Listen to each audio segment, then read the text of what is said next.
While Peter was below in the courtyard, one of the servant girls of the high priest came by. When she saw Peter warming himself, she stared at him and said, "You also were with Jesus, the man from Nazareth." But he denied it, saying, "I do not know or understand what you are talking about." And he went out into the forecourt. Then the cock crowed. And as the servant girl, on seeing him, began again to say to the bystanders, "This man is one of them." But again he denied it. Then after a little while, the bystanders again said to Peter, "Certainly you are the one of them, for you are a Galilean." But he began to curse, and he swore an oath, "I do not know this man you are talking about." At that moment the cock crowed for the second time. Then Peter remembered that Jesus had said to him, "Before the cock crows twice, you will deny me 3 times." And he broke down and wept. The Gospel accounts of Peter's denials of Jesus show how easy it is for even the most devoted, loyal and convicted followers of Jesus to fall into denial and slip into dissimulation. To be fair to Peter, it had been a tumultuous night, and after Jesus' arrest in the garden by the temple guards and the mob, Peter must have been fearing for his own life. To his credit, he did not run away, but went to the temple to find out what was happening to his master and his friend. In Peter's defence, events had moved rapidly, and he probably wasn't entirely sure of what was going on, let alone why. When we're stressed or worried, we often want to be alone so we can take stock of what's going on around us. And in some respects, that seems to be very much what's going on with Peter. His main concern and his first thought is to try and find out what is happening to Jesus. I'm sure, too, that he was trying to process the idea that the man he believes as the Messiah is now currently bound and being tried by the Sanhedrin. Peter is scared of what may happen to him as one of Jesus' disciples. But I think there is also an element of Peter trying to focus on the important things, and at that moment outside of the trial, neither he nor the people he was talking to were important. The real events were happening inside. Not that long ago, on the way to the Mount of Olives, Peter had been deeply hurt when Jesus prophesied that Peter would deny him 3 times before the cock crowed. He almost angrily comes to his own defence, saying, "Even though I must die with you, I will not deny you." But yet, in only a matter of hours, he denied Jesus not once, but 3 times.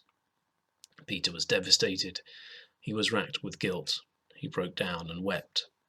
And although we have no evidence for it, I think those 3 moments of denial must have stayed with him all of his life. But Peter's denials also did something else.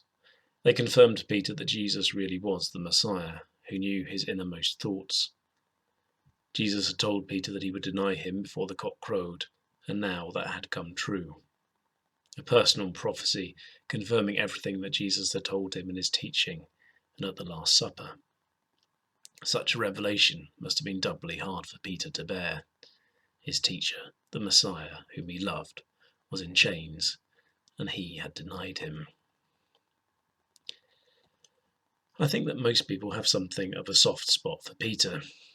I certainly admire figures like Paul for his muscular conviction and his eloquence, but I really love Peter. He is the most human of all the disciples. He gets things wrong all of the time, but still carries on loving Jesus and carries on being loved by him. There are lots of different words in the Bible to describe the act of getting things wrong, but there is one which I think pretty much sums up Peter. Scandalon, a stumbling block, literally a rock that causes you to trip up and fall. In the Gospels, Peter is continually tripping himself up by saying and doing the wrong things. Yet the man who is always tripping himself up over a stumbling block is the rock on which the church was built. The reason why Peter is such an inspiring figure, and I think the reason why Jesus picked him to feed his sheep and lead the church, is because whenever he tripped up, Peter got himself up again, dusted himself down, and grew as a person. Every time he fell, he got up a greater person. With every fall, he came to know so much more about his friend and his Lord.